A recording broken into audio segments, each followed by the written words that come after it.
ये जो नीला और साफ आसमान आप देख रहे हो ये भी दरअसल दिल्ली का ही है, पर जमीन से 500 मीटर ऊपर, क्योंकि उससे नीचे तो पॉल्यूशन का एक ब्लैंकेट बन चुका है।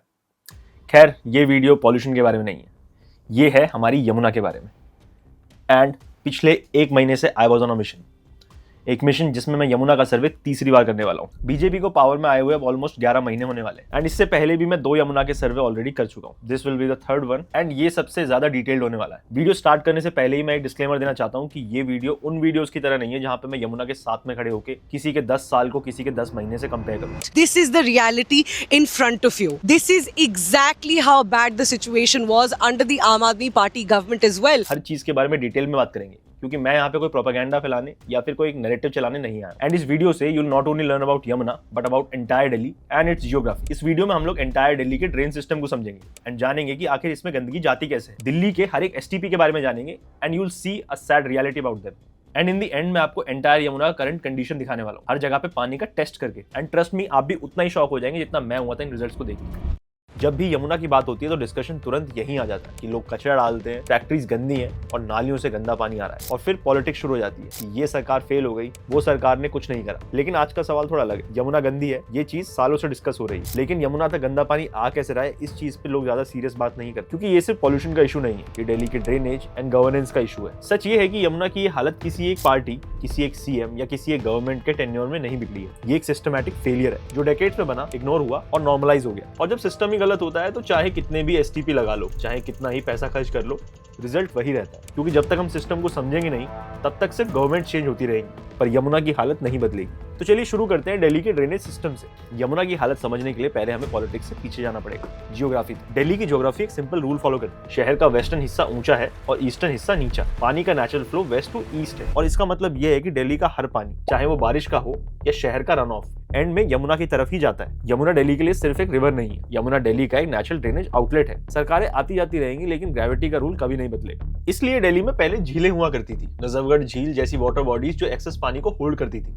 लेकिन जैसे जैसे शहर बढ़ता गया, flood plains and natural depression shrink होते गए और पानी को फोर्सफुली चैनल्स में डाल दिया गया। अब अगला सवाल ये है कि जब पानी का फ्लो इतना नेचुरल था तो आखिर प्रॉब्लम शुरू कहां से हुई, और उसके लिए हमें समझना पड़ेगा ड्रेन्स और सीवर्स का फर्क। ड्रेन्स का काम होता है बारिश के पानी को कैरी करना, सीवर्स का काम होता है घर और इंडस्ट्री के गंदे पानी को कैरी करना। और एक आइडियल सिस्टम में ये दोनों कभी मिक्स नहीं होते, लेकिन दिल्ली में टाइम के साथ ये सेपरेशन खत्म हो गया। अनऑथराइज्ड कॉलोनीज, पॉपुलेशन प्रेशर और इनकम्प्लीट सीवेज नेटवर्क से सीवेज को सबसे आसान जगह मिलती है स्टॉर्म वाटर ड्रेन्स, और जब सीवेज ड्रेन में चला जाता है तो वो ड्रेन नहीं रहता, वो एक ओपन सीवर बन जाता है। यहाँ पे इशू ये नहीं है कि किसी एक एरिया में गलती हो रही है, इशू ये है कि पूरा सिस्टम साइलेंटली इस प्रैक्टिस को एक्सेप्ट कर चुका है। पेपर पे ड्रेन्स रेन वाटर के लिए बने, लेकिन रियलिटी पे ऑन ग्राउंड उनमें सीवेज फ्लो हो रहा है 365 डेज विदाउट बारिश। और जब ये प्रॉब्लम डेकेड से चल रही हो तो ये किसी एक सरकार की गलती नहीं होती, ये गवर्नेंस फेलियर होता है, जहां पे सिस्टम को फिक्स करने की बजाय सिस्टम के साथ कॉम्प्रोमाइज किया जाता है। इसलिए जब हम कहते हैं कि एसटीपीज का पानी साफ होने के बावजूद यमुना गंदी क्यों रही है, तो इसका जवाब रिवर में नहीं, ड्रेन्स में छुपा होता है। यमुना को क्लीन करने का सबसे बड़ा चैलेंज है कोऑर्डिनेशन,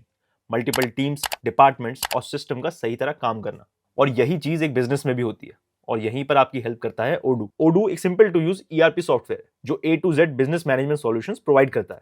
चाहे प्रोजेक्ट मैनेज करना हो, किसी को टास्क असाइन करना हो, इनवॉइस बनाना और भेजना हो, पेमेंट्स कलेक्ट करना हो, वेबसाइट मैनेज करनी हो, इवेंट हैंडल करना हो, सेल्स ऑप्टिमाइज करनी हो, या एचआर का पूरा सिस्टम चलाना हो, ओडू सब कुछ एक ही जगह से मैनेज करता है, इजी एंड एफिशिएंटली। और गेस व्हाट, आज ओडू के 12 मिलियन से भी ज्यादा यूजर्स है, बिकॉज इट्स दैट हेल्पफुल। आप सोच रहे होंगे कि सब्सक्रिप्शन एक्सपेंसिव होगा, बट सरप्राइज, ओडू का कोई भी एक एप्लीकेशन बिल्कुल फ्री है हमेशा के लिए, with unlimited users, hosting and support. और जैसे जैसे आपका बिजनेस ग्रो करेगा, आप और भी एप्स एक्सेस कर सकते हो सिर्फ 580 रुपीज पर मंथ में। सो अगर आप भी अपना बिजनेस इजीली ग्रो करना चाहते हो एंड इस सफर को आसान बनाना चाहते हो, तो डिस्क्रिप्शन एंड पिन कमेंट में मैंने ओडू का लिंक दे दिया है, जाओ ट्राई करो।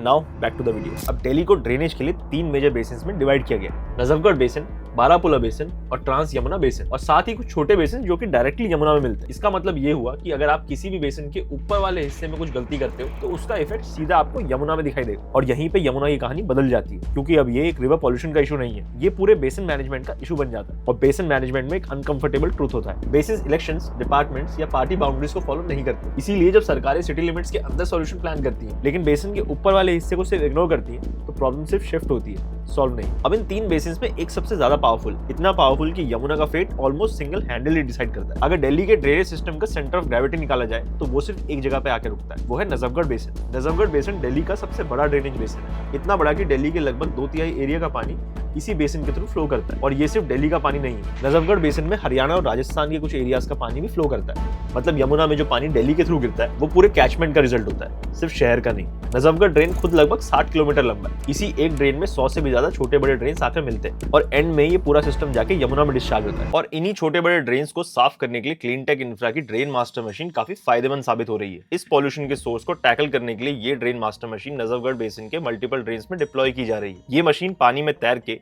दलदलों में क्रॉल करके कचरा खुद के स्टोरेज बिन में डालती है, जिससे ये छोटी ड्रेन्स का कचरा बड़ी नालियों या नदियों में पहुंचने से पहले ही रोक लेती है। दिल्ली में इस एक मशीन ने हाल ही में 1 महीने में 1 से 1.5 किलोमीटर की ड्रेन साफ की है। ड्रेन मास्टर मशीन का इस्तेमाल सिर्फ दिल्ली में ही नहीं बल्कि बाकी देश की सभी शहरों में भी करने की जरूरत है। अब नजफगढ़ बेसिन के बाद हमें देखना होगा एक और बेसिन जो पावर सेंटर्स के बीच में से फ्लो करता है, बारापुला बेसिन। बारापुला बेसिन दिल्ली के सबसे इंपॉर्टेंट अर्बन एरिया से फ्लो करता है। Central Delhi, Lutyens Delhi, south Delhi, institutional areas और पावर सेंटर्स, सबका पानी इसी बेसिन के थ्रू जाता है। जियोग्राफिकली बारापुला बेसिन यमुना के फ्लड प्लेन्स का हिस्सा है। फ्लड प्लेन का मतलब होता है वो एरियाज जहाँ पे रिवर नेचुरली स्प्रेड होना चाहती है जब पानी ज्यादा होता है, लेकिन दिल्ली में फ्लड प्लेन्स को डेवलप कर दिया गया और पानी के लिए जगह कम होती गई। बारापुला बेसिन दिल्ली के सबसे ज्यादा बिल्टअप रीजन में से एक है। ज्यादा रोड्स, ज्यादा कंक्रीट, ज्यादा रन ऑफ। और जब रन ऑफ बढ़ता है लेकिन एब्जॉर्प्शन कम होता है तो पानी सिर्फ एक काम करता है, जल्दी जल्दी यमुना तक पहुंचना। इसीलिए बारापुला बेसिन में पॉल्यूशन का वॉल्यूम शायद नजफगढ़ जितना ना हो, लेकिन स्पीड और कॉन्सेंट्रेशन ज्यादा होती है। और जब ये पानी डायरेक्टली यमुना में गिरता है तो डाइल्यूशन का टाइम ही नहीं मिलता।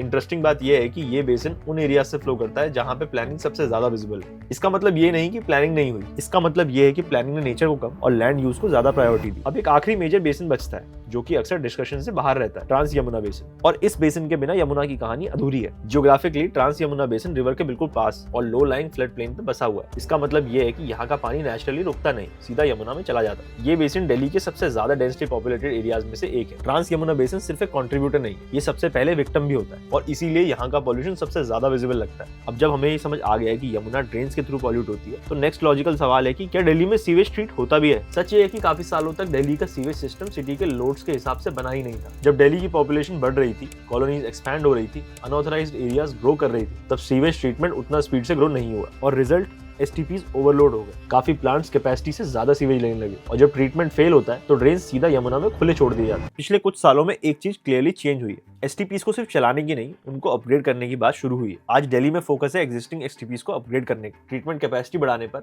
और नए STPs बनाने पर, जहां पहले सीवेज सिर्फ ड्रेन में छोड़ दिया जाता था। एंड इस सीवेज ट्रीटमेंट को समझने के लिए एंड इसकी रियलिटी जानने के लिए मैं विजिट करने वाला हूँ एशिया के largest STP plant, Okhla STP। इस प्लांट का स्केल सिर्फ विजुअल से नहीं, नंबर से समझ आता है। ओखला STP की टोटल ट्रीटमेंट कैपेसिटी लगभग 500 मिलियन लीटर पर डे के आसपास है। मतलब रोज का रोज यहाँ पे इतना सीवेज ट्रीट किया जाता है जितना एक मिड साइज शहर पूरा जनरेट करता है। यहाँ फिल्ट्रेशन के बाद पानी ऑफिशियल स्टैंडर्ड्स के हिसाब से ट्रीटेड माना जाता है। अब सवाल ये उठता है कि जब ये पानी यहाँ से निकलता है तो उसके साथ होता क्या है। एंड इस चीज की रियलिटी देखने के लिए मैंने सिर्फ प्लांट नहीं देखा, और जो मैंने देखा वो बताता है कि प्रॉब्लम सिर्फ STPs की नहीं। चलिए देखते हैं STP के बाद भी ये पानी फिर से सीवेज कैसे बन जाता है। ओखला STP से निकलने के बाद ये ट्रीटेड वाटर आगना कैनाल की तरफ फ्लो करता है। यहीं से थ्योरी और रियलिटी के बीच में गैप शुरू हो जाता है। जैसे जैसे ये पानी आगे बढ़ता है बीच में अनट्रीटेड ड्रेन्स कनेक्ट हो जाते हैं, अनऑथराइज्ड कॉलोनी से सीवेज डायरेक्ट मिलता है, कहीं कहीं इंडस्ट्रियल डिस्चार्ज भी मिक्स होता है, सॉलिड वेस्ट डंपिंग भी दिखाई देती है और धीरे धीरे ये पानी जो STP से क्लीन किया गया था वो फिर से सीवेज बन जाता है। मतलब एक तरफ हम करोड़ों रुपए लगा के पानी को साफ कर रहे हैं और दूसरी तरफ सिस्टम उस पानी को दोबारा गंदा होने देता है। इसके पीछे एक नहीं मल्टीपल सिस्टमैटिक प्रॉब्लम्स है। पूरा सिटी अभी 100% सीवर कनेक्टेड नहीं है,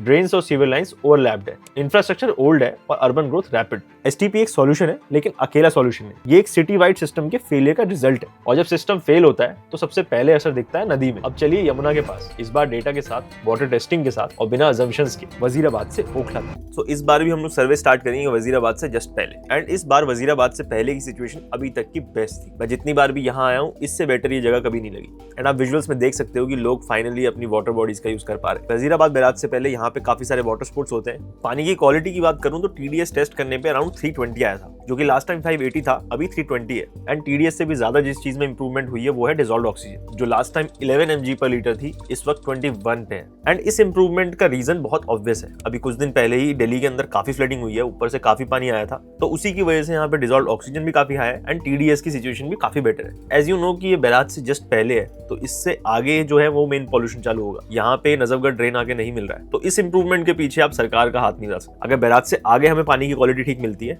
तो हम लोग क्रेडिट गवर्नमेंट को दे सकते हैं। वजीराबाद बैराज पार करने के बाद जब मैं पानी के पास गया तो सही बताऊं तो it was really shocking for me, and उसका रीजन ये है कि पानी विजिबली काफी साफ था। मैं जितनी बार भी यमुना का सर्वे किया है, ये अभी तक सबसे क्लियर पानी मुझे देखने को मिला है। जब मैंने पानी का TDS टेस्ट किया तो वो था अराउंड 280, जो कि लास्ट टाइम वजीराबाद के बाद 320 की रेंज में था। तो यहाँ पे भी काफी इंप्रूवमेंट दिखाई दिया। एंड डिसॉल्व्ड ऑक्सीजन में 19 mg पर लीटर, जो कि लास्ट टाइम 8 था। तो इन दोनों टेस्ट के बाद मैं काफी क्यूरियस था कि आखिर नजफगढ़ ड्रेन में भी कोई इंप्रूवमेंट हुआ है, क्योंकि मैं उसमें इंप्रूवमेंट तो इतनी जल्दी बिल्कुल एक्सपेक्ट नहीं कर रहा था।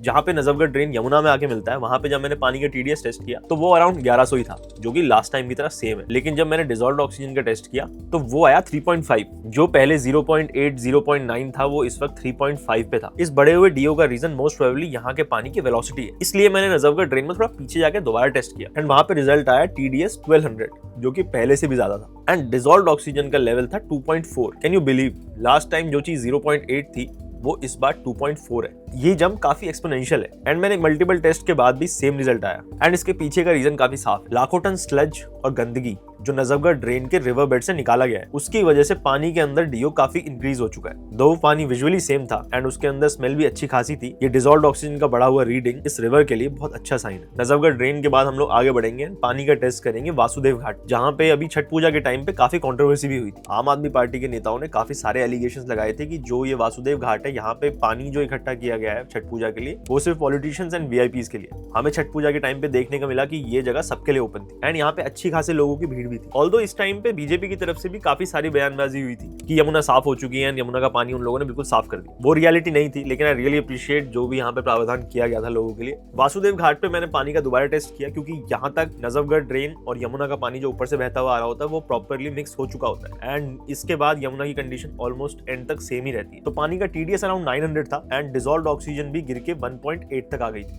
यहाँ पे वासुदेव घाट के सामने जो ब्रिज है, वहां पे से काफी सारे लोग नीचे कचरा फेंकते हैं, एंड ये सब चीजें हमने वीडियोस में देखी थी।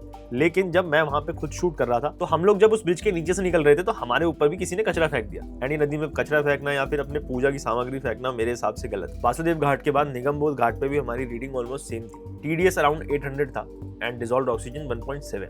यहाँ पे TDS पहले 934 था और डिसॉल्व्ड ऑक्सीजन 1.3। तो डेफिनेटली लास्ट टाइम के कंपैरिजन में यहाँ पे पानी की क्वालिटी इंप्रूव हुई है। अब यहाँ से आगे यमुना जब तक दिल्ली पार करती है, कालिंदी कुंज बैराज पे पानी की हालत ऑलमोस्ट सेम रहती है। थोड़ा आगे जाके Barapullah drain and Sharda drain भी यमुना में आके मिलते हैं, and the polluting continues. Kalindi Kunj barrage पे हमें कुछ बोट्स दिखाई देती है, जो कि इस बैराज में से पानी फ्लो होने के बाद फोम क्रिएट हुआ है, उसको हटा रहे हैं, and they are using chemical for that. यहाँ पे फोम को कम करने के लिए उसी केमिकल का यूज किया जा रहा है, जिसको यूज करने के लिए बीजेपी ने आम आदमी पार्टी को कुछ साल पहले क्रिटिसाइज किया था। तुम इसको साफ नहीं कर पाए?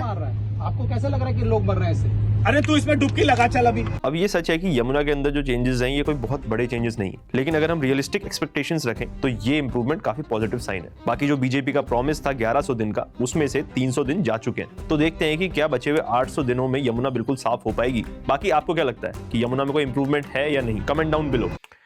सो ये वीडियोस मैं मोस्टली अकेले ही बनाता हूँ। कुछ जगह पे मुझे हेल्प मिल जाती है, लेकिन मोस्ट ऑफ द टाइम मैं अकेले ही शूट, एडिट एंड स्क्रिप्टिंग करता हूँ। तो आई होप आपको आज की वीडियो को सीखने को मिला, and I will see you in the next one.